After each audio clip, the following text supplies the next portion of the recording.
হচ্ছে Howrah railway station ভারতবর্ষের সবথেকে জনবহুল একটি রেল স্টেশন।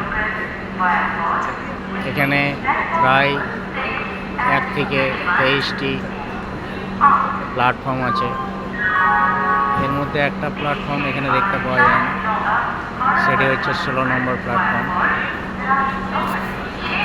সেই প্ল্যাটফর্মটি আমরা লক্ষ্য করছি না।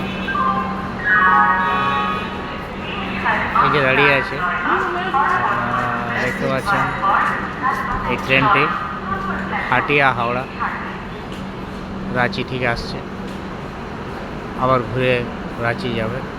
এই ফুলের গাছগুলো দেখুন কত সুন্দর, মুগ্ধকর। এটা বনসাই অনেক বড়। এত বড় বনসাই আমি এই প্রথম দেখছি হাওড়াতে।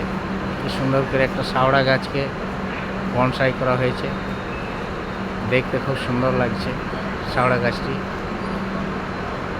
এটি মানুষ চাইলে কোন জিনিসটাকে কি তৈরি করতে না পারে, গাছগাছালি জীবজন্তু প্রত্যেককেই মানুষ তার বশীকরণ করতে পারে। দেখুন, আজ হাওড়া রেলওয়ে স্টেশন সাজো সাজো রথ, প্রচুর পার্কিংয়ে গাড়ি দাঁড়িয়ে আছে। এই যে পার্কিং হচ্ছে, প্রচুর মানুষের আনাগোনা। আমরাও যাব, আমাদের ট্রেন আছে 10টা 50-এ। আমরা হাওড়া বেঙ্গালুরু যে ট্রেন, সেই ট্রেনে যাব। এখানে অপেক্ষা করছি ট্রেনের জন্য, আর এই আনন্দ নিচ্ছে হাওড়া প্ল্যাটফর্মে। এবং জনবহুল একটি প্ল্যাটফর্ম। ভারতবর্ষের কোথাও এত বেশি কি বলে প্যাসেঞ্জার দেখতে পাওয়া যায় না। এই একটি জায়গা কলকাতা, এবং কলকাতার হাওড়া বিখ্যাত।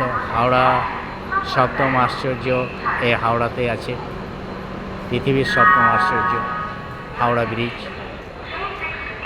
আপনারাও আসবেন হাওড়া ঘুরতে।